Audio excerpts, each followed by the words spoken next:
যাদুকৰী হৰিণ আৰু ৰাজকুমাৰীৰ কাহিনী। এসময়ৰ কথা, এখন গাঁৱত এজনী ধুনীয়া ছোৱালী আৰু তাইৰ একমাত্ৰ ককায়েক সিহঁতৰ মাক দেউতাকৰ লগত আনন্দ মনেৰে বাস কৰিছিল। কিন্তু হঠাতে এদিন সিহঁতৰ মাকৰ মৃত্যু হোৱাত দেউতাকে পুনৰবাৰ বিবাহ কৰিলে। নতুন মাকগৰাকী ল'ৰা ছোৱালী দুটাক অলপো ভাল নাপাইছিল। মাহী মাকগৰাকী বৰ নিষ্ঠুৰ আছিল। মাহী মাকগৰাকীয়ে ল'ৰা ছোৱালী দুটাক সদায় কাম কৰিবলৈ দিছিল আৰু কটু কথা শুনাইছিল। এদিন ককায়েকে ভনীয়েকক অতি দুখ মনেৰে ক'লে, মোৰ মৰমৰ ভনী, আমাৰ মাৰ মৃত্যু হোৱাৰ দিনৰে পৰা আমি ইয়াত এটা দিনো সুখ শান্তিৰে থাকিবলৈ পোৱা নাই। আমাক এসাঁজো ভাত ভালকৈ খাবলৈ নিদিয়ে। আমাৰ দেউতায়ো আমাৰ মাহী মাৰ কথাই শুনে আৰু তেওঁ আমাক অলপো ভাল নাপায়। গতিকে আমি ইয়াৰ পৰা বেলেগ ক'ৰবালৈ গুচি যাওঁ ব'লা, আৰু সেই নতুন ঠাইত মই তোমাক কাম বন কৰি সুখত ৰাখিম। ককায়েকৰ কথাত ভনীয়েকে সন্মতি জনাই দুয়ো ঘৰৰ পৰা ওলাই আহিল আৰু গৈ গৈ দুয়ো এখন হাবিৰ মাজত উপস্থিত হ'ল। বহুদূৰ খোজকাঢ়ি অহাৰ ফলত দুয়োৰে বৰ ভাগৰ লাগিল আৰু বৰ ভোক লাগিল। ভোকে পিয়াহে দুয়ো হাবিৰ মাজত খাদ্য বিচাৰিব ধৰিলে। এনেতে তেওঁলোকে হাবিৰ মাজত এটা ধুনীয়া জুৰি দেখা পালে। জুৰিৰ নিৰ্মল পানী দেখা পাই দুয়ো পানী খাবলৈ আগবাঢ়ি গ'ল। প্ৰথমে ককায়েকে জুৰিৰ পানী হাতেৰে খালে আৰু তৎক্ষণাত তেওঁ এটা ধুনীয়া সৰপহুত পৰিণত হ'ল। মৰমৰ ককায়েক এটা সৰপহুৰ ৰূপ লোৱাত ভনীয়েকে বৰ ভয় খালে আৰু তাই উচুপি উচুপি কান্দিব ধৰিলে। দৰাচলতে সেই হাবিখন এখন যাদুকৰী হাবি আছিল আৰু তাৰ প্ৰতিটো বস্তুতে যাদুৰ পৰশ আছিল। যাদুকৰী জুৰিৰ পানী খাই ককায়েকটো এটা ধুনীয়া সৰপহুত পৰিণত হ'ল। দুখ মনেৰে দুয়ো এইবাৰ সেই ঠাইৰ পৰা আঁতৰি গ'ল আৰু হাবিৰ মাজত ঘূৰি ফুৰিব ধৰিলে। এইদৰে ঘূৰি ফুৰি তেওঁলোকে হাবিৰ মাজত এটা পৰিত্যক্ত জুপুৰি দেখা পালে। জুপুৰি ঘৰটো দেখা পাই তেওঁলোক দুয়ো আনন্দিত হ'ল আৰু সেই ঘৰটোতে দুয়ো একেলগে থাকিবলৈ ল'লে। প্ৰতিদিনে ৰাতিপুৱা ভনীয়েকে হাবিলৈ গৈ ফল মূল বিচাৰি আনি খায় আৰু সৰপহুৰূপী ককায়েকে হাবিৰ সেউজীয়া ঘাঁহ ফল মূল খাই আনন্দ মনেৰে দিন কটাব ধৰিলে। দিন বাগৰিল আৰু এদিন দুয়ো হাবিৰ মাজত ঘোঁৰাৰ ভৰিৰ শব্দ, কুকুৰৰ ভুক ভুকনি আৰু বহুতো মানুহৰ হাই উৰুমি শুনিবলৈ পালে। দুয়ো আচৰিত হ'ল, এই হাবিৰ মাজত এই হুলস্থুল কিহৰ? আমাৰ এই শান্ত হাবিখনলৈ কোন আহিল? দুয়োৰে কৌতূহল বাঢ়ি গ'ল। সৰপহুটোৱে ভনীয়েকক ক'লে, মৰমৰ ভনী, তুমি ভয় নকৰিবা, মই এতিয়াই গৈ হাবিলৈ কোন আহিছে চাই আহিম। মই নহালৈকে তুমি ঘৰৰ ভিতৰৰ পৰা নোলাবা আৰু ঘৰৰ দুৱাৰ বন্ধ কৰি থবা। এই বুলি কৈ সৰপহুটো হাবিৰ মাজলৈ গুচি গ'ল।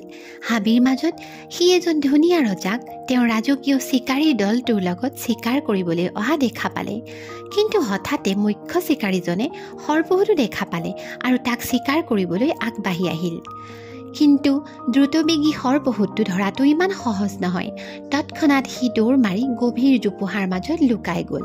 সন্ধিয়া সময়ত সি ঘৰলৈ উলটি আহি ভনীয়েকক সকলো কথা বিৱৰি ক'লে আৰু ভনীয়েকে ককায়েকক অতি সাৱধানেৰে চলা ফুৰা কৰিবলৈ ক'লে। কিছুদিনৰ পিছত পুনৰ হাবিৰ মাজত চিকাৰী দলৰ শব্দ শুনিবলৈ পালে আৰু সৰপহুটো অস্থিৰ হৈ পৰিল। সি ভনীয়েকক ঘৰৰ ভিতৰত দুৱাৰ বন্ধ কৰি সোমাই থাকিবলৈ ক'লে আৰু লগতে ক'লে যে সি উভতি আহি তাইক ওলাই আহিবলৈ নোকোৱালৈকে যাতে তাই ঘৰৰ দুৱাৰ খুলি নিদিয়ে। ভনীয়েকৰ পৰা বিদায় লৈ সি চিকাৰীবোৰৰ পিনে আগবাঢ়িল। জোপোহাৰ আঁৰৰ পৰা সি চিকাৰীবোৰৰ গতিবিধি লক্ষ্য কৰিলে, কিন্তু দুৰ্ভাগ্যবশতঃ মুখ্য চিকাৰীজনে তাক পুনৰ দেখা পালে আৰু তাক চিকাৰ কৰিবলৈ আগবাঢ়িল। বহুত সময় খেদি ফুৰিও সৰপহুটোক কোনেও ধৰিব নোৱাৰিলে, কিন্তু চিকাৰীৰ কাঁড় তাৰ ভৰিত লাগিল আৰু তাৰ ঠেঙৰ পৰা তেজ ওলাবলৈ ধৰিলে। সি কোনোমতে জোপোহাৰ আঁৰত লুকাই থাকিল আৰু আন্ধাৰ হোৱাৰ লগে লগে ঘৰলৈ বুলি বাট বুলিলে। ঘৰলৈ কোনোমতে উলটি আহি সি ভনীয়েকক মাত লগালে, মোৰ মৰমৰ ভনী, দুৱাৰ খোলা। আৰু লগে লগে ভনীয়েকে দুৱাৰ খুলি দিলে আৰু ককায়েকৰ ভৰিৰ পৰা তেজ ওলাই থকা দেখি উচপি উঠিল। তাই ককায়েকৰ ঠেঙত ঔষধ বান্ধি দিলে। কিন্তু এজন চিকাৰীয়ে মনে মনে সৰপহুটোক অনুসৰণ কৰি আছিল আৰু সি সকলোবোৰ দেখা পাই আচৰিত হ'ল। ৰাজ্যলৈ উভতি আহি সি ৰজাক সকলো কথা বিৱৰি ক'লে। ৰজা অতিশয় আচৰিত হ'ল। পিছদিনা ৰাতিপুৱা তেওঁ লগত চিপাহী লৈ হাবিখনত উপস্থিত হ'ল আৰু সৰপহুটো থকা জুপুৰিটোত উপস্থিত হ'ল। পহুটো তেতিয়া ঘৰত নাছিল আৰু ঘৰৰ দুৱাৰ বন্ধ হৈ থকা দেখি ৰজাই তেওঁৰ চিকাৰীজনীয়ে কোৱাৰ দৰে মাত লগালে, মোৰ মৰমৰ ভনী, দুৱাৰ খোলা। ককাইক অহা বুলি ভাবি ভনীয়েকে ঘৰৰ দুৱাৰ খুলি দিলে আৰু সন্মুখত ৰজাক দেখি ভয় খালে। ৰজাই ছোৱালীজনী দেখি আচৰিত হ'ল। তেওঁ ইমান ধুনীয়া ছোৱালী আগতে কেতিয়াও দেখা নাই। তেওঁ ছোৱালীজনীক হাবিৰ মাজত এনেদৰে কিয় আছে প্ৰশ্ন কৰিলে আৰু তাই ৰজাক সকলোবোৰ কথা বিৱৰি ক'লে। তেনেতে হৰপহুটো ঘৰলৈ উভতি আহিল। ৰজাই পহুটোক আশ্বাস দিলে যে তেওঁ পহুটোৰ একো অপকাৰ নকৰে। ৰজাই পহুটোৰ ভনীয়েকক বিবাহৰ প্ৰস্তাৱ দিলে আৰু দুয়ো সন্মত হ'ল। দুয়োকে লগত লৈ ৰজা নিজ ৰাজ্যলৈ উলটি আহিল। তেওঁ ৰাজ্যৰ আটাইতকৈ ডাঙৰ যাদুকৰজনক মাতি আনিলে। যাদুকৰে তেওঁৰ যাদুৰ বলত হৰপহুটোৰ ওপৰত থকা যাদুৰ প্ৰভাৱ নাইকিয়া কৰিলে। হৰপহুটো এজন সুন্দৰ যুৱকত পৰিণত হ'ল।